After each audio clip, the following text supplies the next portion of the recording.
தள்ளாடி தடமாடி இருமலோடு சக்தி இல்லாமல் வந்து கொண்டிருக்கிறார். ஐயா பெரியவரே,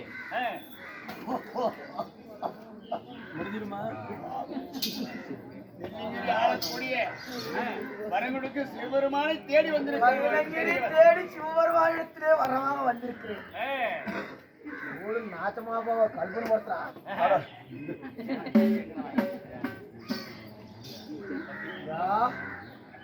என்னங்க சாமிநாதன்? ஐயா சாமிநாதன் ஊர்ல இருக்கிறான் வியாபாரத்தை.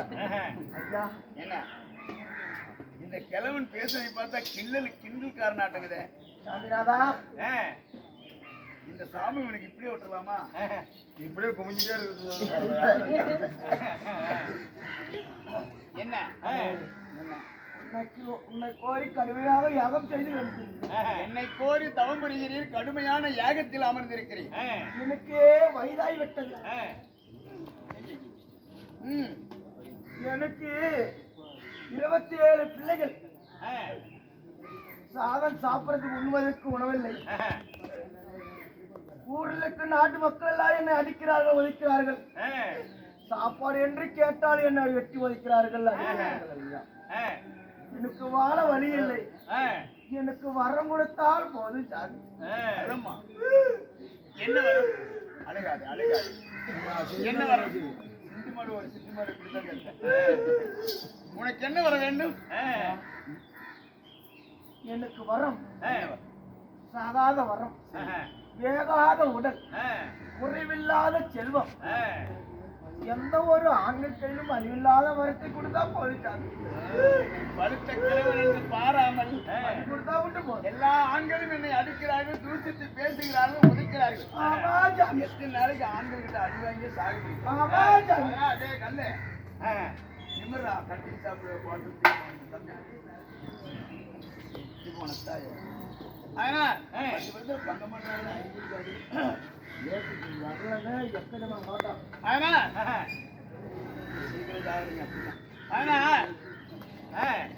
இப்போது நான் வரம் கொடுப்பேன், கொடுத்தாலும் படிக்காதப்பா. சக்தி என்னிடத்தில் இருந்தால் சென்றால் சிவபெருமானை கடுமையாக யாகம் செய்து அவரிடத்திலே வரம் வாங்குவோம் அப்படி என்று உன்னை தேடி வந்து வரம் கேட்கின்ற பொழுது வரம் கொடுத்தால் பலிக்காது என்று சொல்கிறாய். ஏன் பலிக்காது என்றால் ஏன் என்ன காரணம்? சக்திக்கும் எனக்கும் வாக்குவாதம் ஏற்பட்டது. அந்த வாக்குவாதத்திலே ஒரு ஆம்பளை மீறி பேசுற என் இடது பக்க துறைமையில் அமர்ந்திருக்கிறேன் என்று அகற்றினார். ஆனா இன்று முதல் என் இடபாகத்தில் உன்னை இறக்கி விடுகிறேன். அதாவது சுடுகாட்டிலே பாண்டிச்சாக, பிசாசாக, பேயாக போ என்று சாபம் கொடுத்தேன். அப்படி என்றால் நீ வரம் கொடுத்தால் பலிக்காது. அந்த அம்மா என்ன எனக்கு சாபப்பட்டால் தெரியுமா? எப்படி எப்போது என்னை விட்டு நீ பிரிகிறையோ, என்னை அலைய சொல்லி நீ வரம் கொடுக்கிறியோ, சாபம் அளித்தியோ, இன்று முதல் நான் இல்லாமல் நீ யாருக்கு வரம் கொடுத்தா அது பலிக்காதுன்னு சாபம் கொடுத்துட்டாங்க. அதனால அந்த அம்மா கொடுத்த சாபம் நான் வரம் கொடுப்பேன், அது பலிக்காது. அப்படியா? ஆமா ராஜாமி, ராஜாமி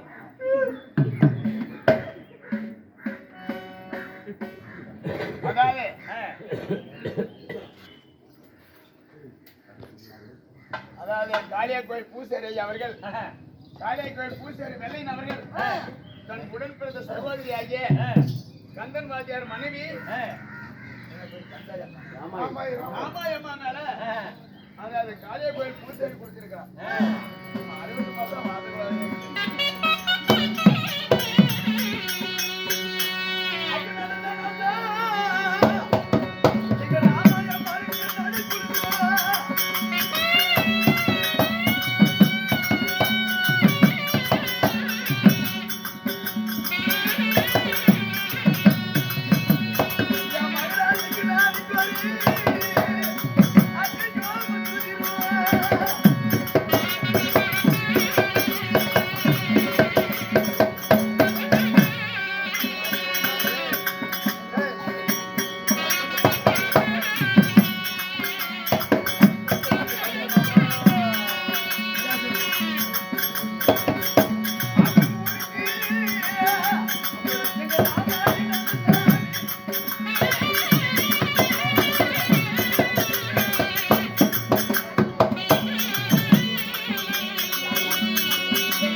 இளைஞர் இந்த வயசுல கூட ஒரு பாசம் நேசம் அன்பு உறவு ஏன்னா கூடி ஒரு தாயங்கத்தில் பிறந்தவர்கள் சேர்ந்து பிறந்தவர்கள் நம்ம காளியா கோயில் வெள்ளையும் பூசேரி அவர்கள் தன் அக்களாகப்பட்ட கூட பிறந்த பாசக்காரி ராமாயம்மா மேல ஒரு 100 ரூபாய் கொடுக்க அவங்க குடும்பம் சுகமா இருக்க கோஜி வணக்கம் சென்று வாப்பா, நீங்க சென்று வாங்க. நீ வரம் கொடுத்தா பலிக்காதா? ஆமா இப்ப காலகாரன் எப்படி காலம் தண்ணி ஊத்துனா அப்படி சோழரை காலம் தண்ணி ஊத்துவா எந்திரிச்சாங்க பிச்சைக்கார பையன் இவெல்லாம் ஒரு சாமியா? இவெல்லாம் கடவுளா? இவனுக்கு போய் நான் பாரு கடுமையாக யாகம் செய்திருக்கேன். அதனாலே மலையாள தேசம் தேடி உமாசக்தி பாடுவ இடத்துல வர வாங்குவோம்.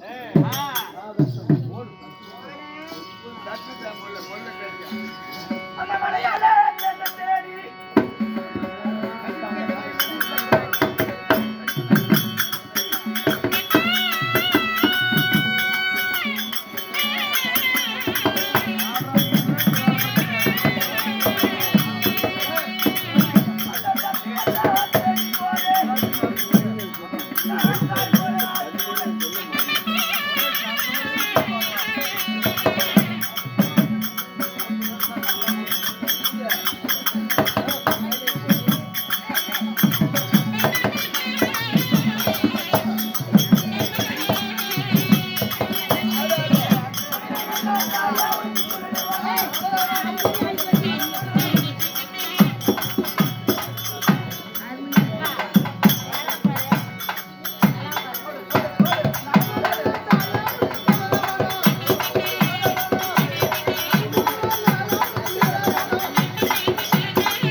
மலையாள பகவதி சக்கம்மா நம்மளுடைய வாதாடி பால் போட்டு கொண்ட சக்தி, நம்மளோட வாதாடி எருமக்களா காவு கொண்ட சக்தி. அம்மா தாயோ அம்மா சக்தி பரவாயில்ல பாரும் அம்மா, வந்து எனக்கு வரம் தாரும் அம்மா. அப்பா இந்த மலையாள தேசத்தை தேடி வந்து அம்மா தாயே மலையாள பகவதி என்று சொல்லி என்ன வந்து, அதாவது என்ன தேடி வந்த காரணம் என்ன? நீ யாரு, எங்கிருந்து வந்திருக்கிறாய்? ஒரு ஏழை வாழ வழி இல்லாத நான் உங்களை தேடி வந்திருக்கிறேன். எனக்கு வரம் கொடுத்தா தடுமாடி தள்ளாடி தடி வந்து கையில் எடுத்து இந்த வயதான காலத்துல இந்த மலையாள தேசத்தை தேடி வந்திருக்கிறாய். உனக்கு என்ன வர வேண்டும், எப்படி வர வேண்டும்? அந்த கைலிகிரி போடு அந்த பிச்சைக்கார பையன் அவன்லாம் ஒரு கடவுளா? அவன்லாம் ஒரு சாமியா?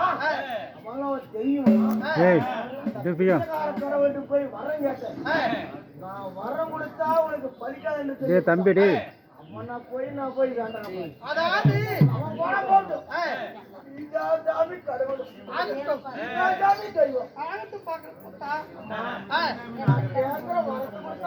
என்ன வர வேண்டும் கேளப்பா, கேளு. சாகாத வரம், வேகாத உடல், குறைவில்லாத செல்வம், எந்த ஒரு ஆண்கள் கையிலும் வலிவில்லாத வரத்தை கொடுத்தால் போதித்தாய். வயதான காலத்தில் உனக்கு இப்படி ஒரு வரம் தேவையா? சரி போகட்டும். என்ன தேவை இந்த மலையாள தேசம் வந்திருக்கிற நீ கேட்ட மாதிரி உனக்கு சாகாத வரம், வேகாத குறையாத உடல், குறையில்லாத செல்வம், எந்த ஆண்களுக்கு அடிமைக்கு அழிவு கிடையாது. இதோ பெற்றுக்கொள்ளப்பா, பெற்றுக்கொள். கை தடுங்க, கை தடுங்க.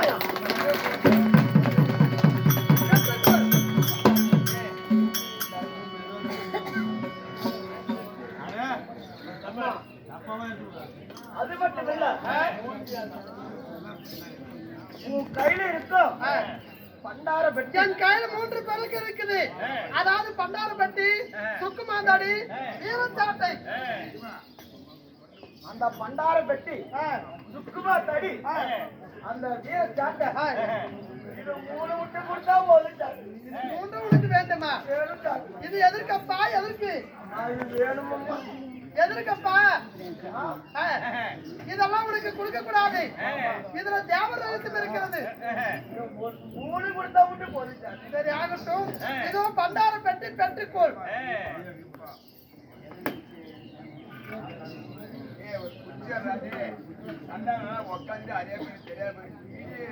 எதிர்த்து யாரு வந்தாலும் 3 வச்சு அவங்க ஜெயிக்கணும். அதுல நீர் எல்லாமே இருக்குதுப்பா. அது மட்டும் இல்ல,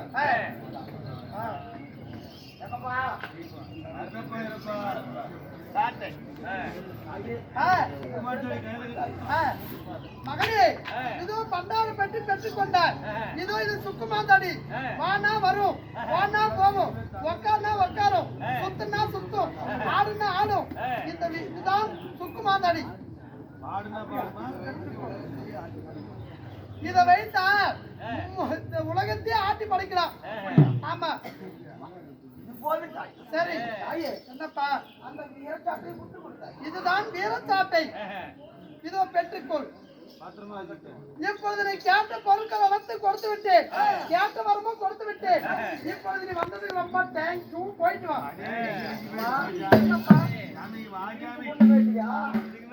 வாரம் பேச வேண்டாம் பக்தா. போயிட்டு வாப்பா, போயிட்டு வா. ஆகட்டும்.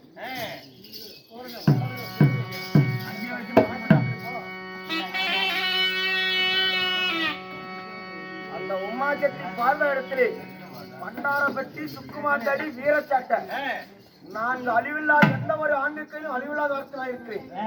வரண்டி வரண்டி போயிட்டு வரேன். வரண்டா டே, வரங்கட்ட கொடுக்க மாட்டியா? வரண்டா ரத்தியம்.